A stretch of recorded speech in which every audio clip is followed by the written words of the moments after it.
So we have strayed away from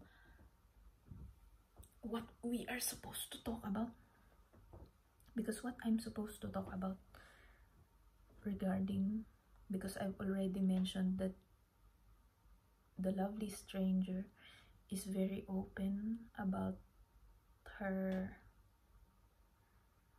even calling it an illness is wrong for me at this point of my life. The ADHD, the autism, it feels very wrong for me to call them an illness or a disorder, because I have this very sort of, what if they're just variants or anyway, I guess the best way I can put it is that she's very open about having a name on how her brain works, and for me, I don't really have a name for it. I just call it brain.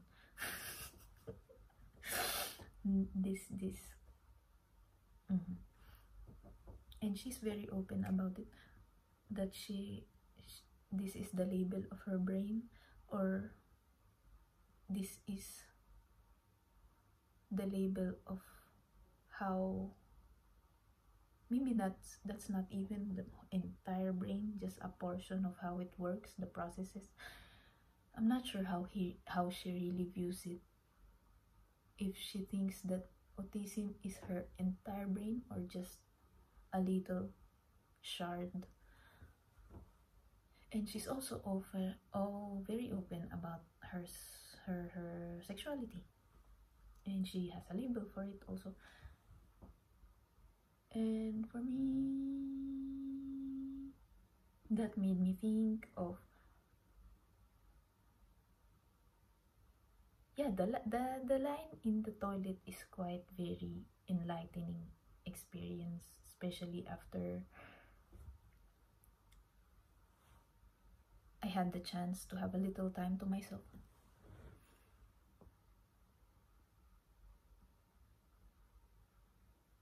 Because now I have I have the picture of me standing there on the stones and near the fence with the guy beside me, and yeah, it's a unisex toilet, and we are both waiting for the person who's previously who's still inside. And I was looking at the details of this door, and even when I was looking on the details of this door, my mind is going through the conversation. And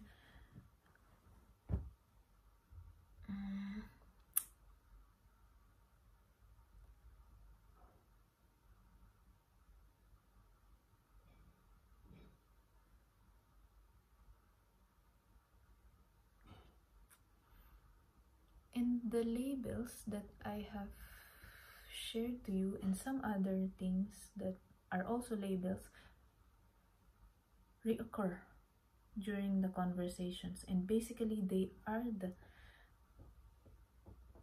I don't know how you call it, the sticks that hold the tents together, these labels.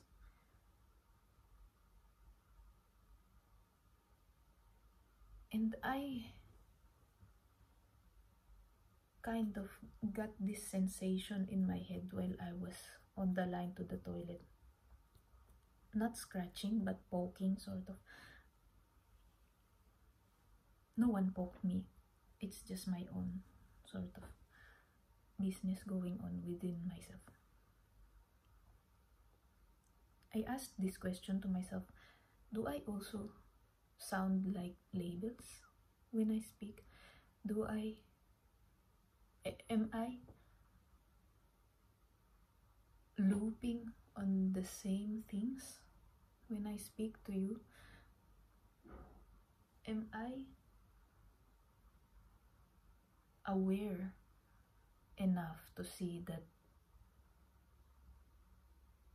I have talked about this already for 1,000 times, and because it's she didn't talk about it for 1,000 times.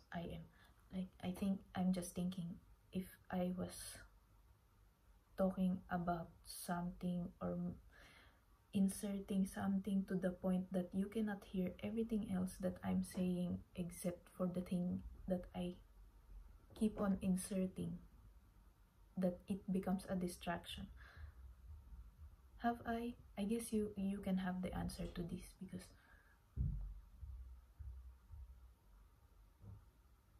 yeah, I think you may have the answer to this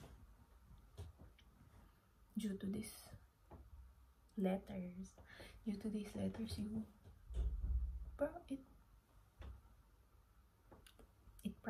will probably, you will probably have better insight because you're from the outside looking at this specimen.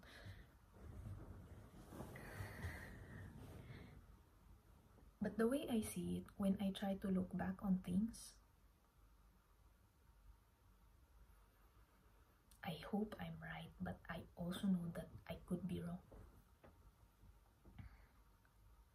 Let's take one word. It's not really a label, because you know this very well.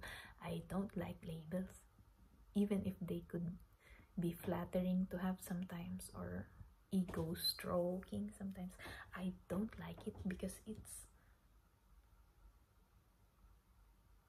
would be nice for 2 seconds, but then I'm gonna find this. I'm gonna find myself eventually in a cage because of these labels. So I don't like them at all. It helps in a way that it makes me understand things as they appear. But then if it sticks around too long, it becomes not very helpful anymore.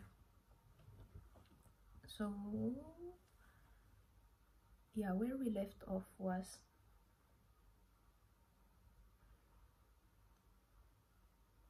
I feel like I also have the tendencies to return to same thing or similar things or stories or things I have spoken about before. But the way I view it is that, I really hope I'm right. The way I view it is that, let's have an example of a word. Let's take the word sea, as in sea with the eyes, not sea as in the ocean. Let's take the word sea. So day 1, I talked about sea. When I return back to the topic, now it's becoming stare, more like staring. When I return to it, now it's more like looking. And when I return back to it again after talking about other things, it becomes seeing through. And then when I look back again,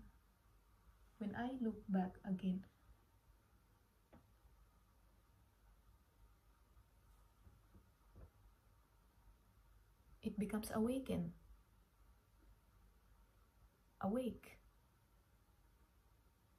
So you see, for example, C is the label. C is in with the eyes. C is the label and not ADHD. I hope I'm making myself clear here. I may return to the same label for multiple times, but each time I return, it's from a different perspective. I feel like that's how these videos are going, because I may return, but on the side that I have not approached before. Please give your insight.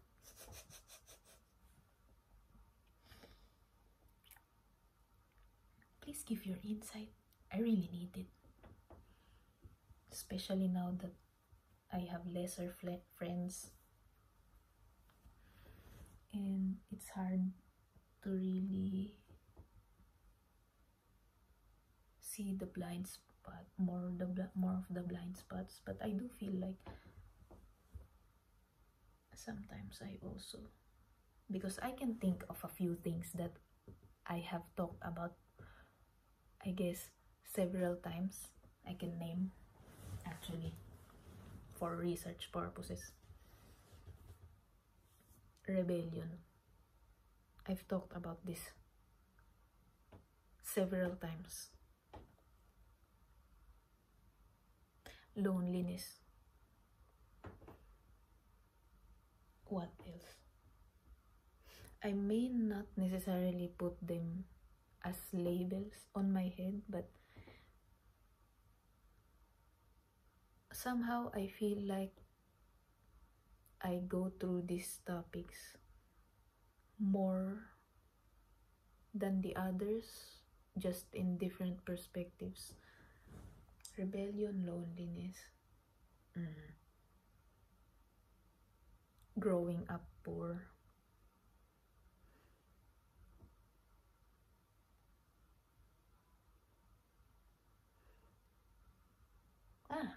my recent experiments, the calling.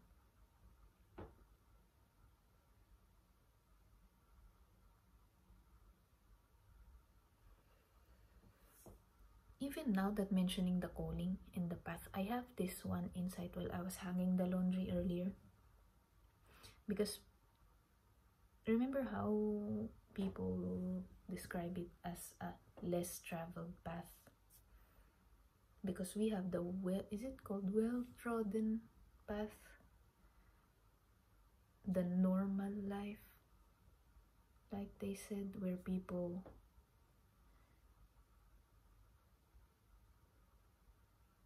and I just had this question,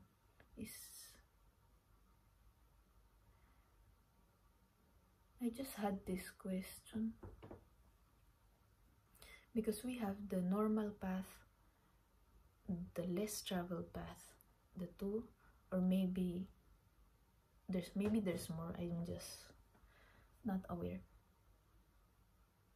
And whenever you're doing something a bit controversial or out of the norm, they call it as you're walking the less traveled. You're walking the road less traveled, I think, is that.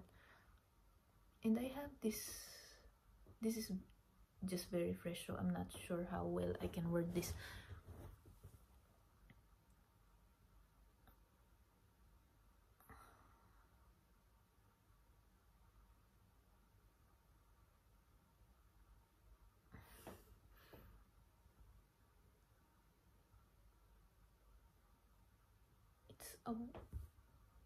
It's a less traveled path.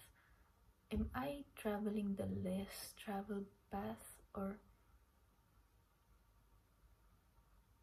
is the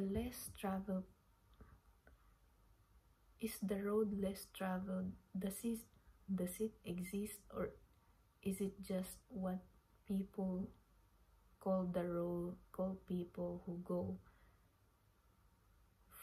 found their own way of doing things, or who found a kind of path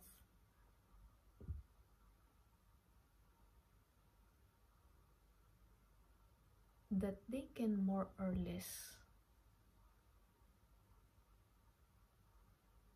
call as something that resonates, that is built of bricks that resonates with their own soul that they have collected along the way. I hope I worded that properly. Is it because there is the normal path which is already disintegrating actually now in these modern times. Do you think so as well, or no?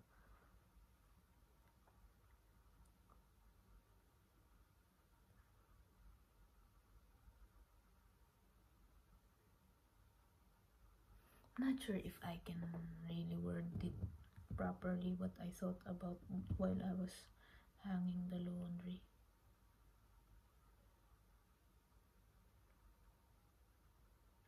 Yeah, I guess I more or less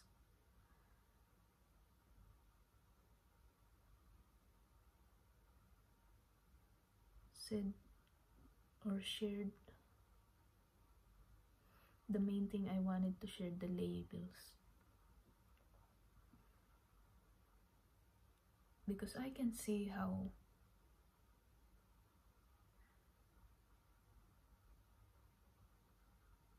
like what I said earlier, it's helpful when you don't know where to begin. But if it sticks around long enough, or you build relationships based on the labels, because we also talked about, my friend and I, we talked about how some people base or build a relationship, the foundation of it is label, no matter if it's religion, no matter nationality, or because these labels, they come with the set of other words.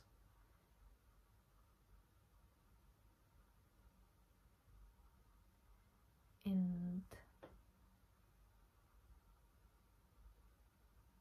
that's why they became a cage, because only one, for example, you get the label, one label, it's like this, but then it has other words that are not visible to you before, that are under the label. So now when you look at that, that looks like a cage. See, I'm inside. This is the label. This is the other words that are not visible before. Now I'm inside the cage. And what if, for example, I identify myself with a certain label? I seek people who are on the same or have this label that they identify with, and we bond and we build friendship, and then one day I encounter things that made me question if I'm still this on my label, and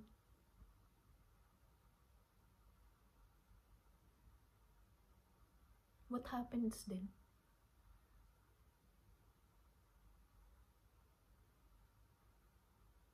And what happens if people decides to heal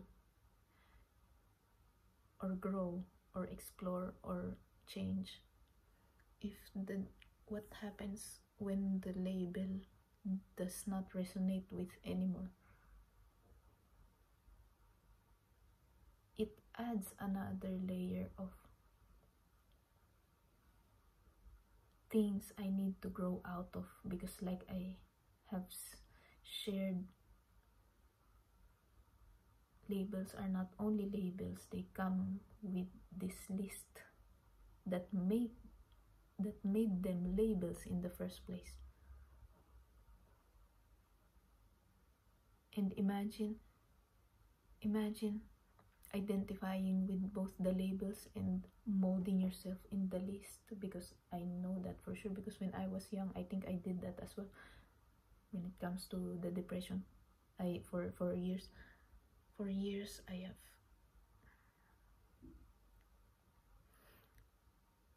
have lived my life through that lens, my lifestyle, the way I approach things, the habits or something. Then the big and impactful comment landed on me, and that's when everything got I could not live this way forever, otherwise I will lose the people I love.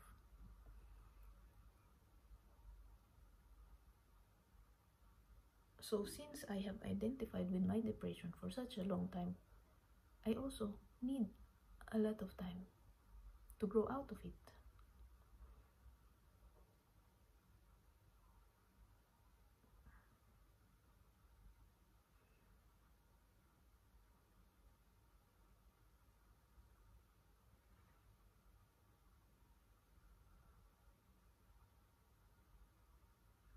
I made it such a big part of identity, of the identity that I had when I was younger. This depression and anxiety, I made it such a big part of the lifestyle even that I had when I was younger. That it felt like they robbed me of my own sort of essence. I was not living as Dominic, like I said to you, with my same thing with the inferiority complex. I don't know who Dominic was. I don't know who Dominic was. I just know that I have depression. And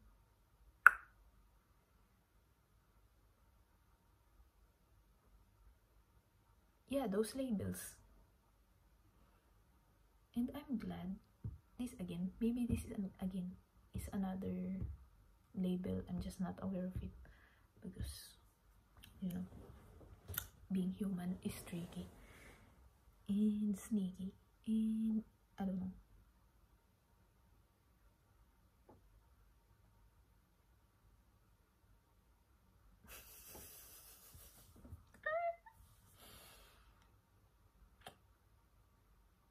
Yeah, yeah, how about you?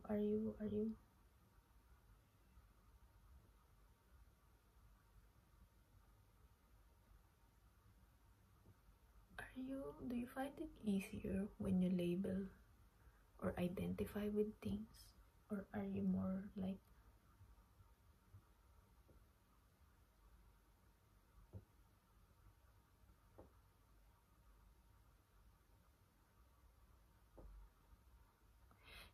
yeah, I'm not entirely sure how to construct this question, but at least my observation when you were here, you never mentioned any label.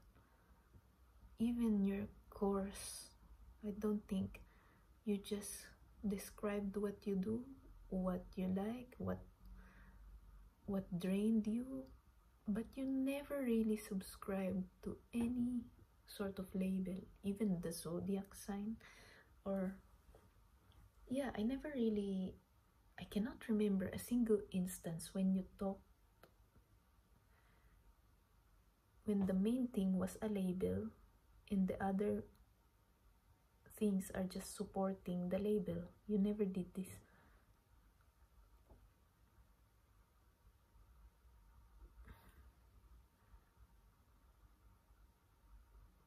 But yeah, please enlighten me about you, or and not or and how I sound. That would be nice. Do I sound like I'm speaking in labels all the time? I really hope not.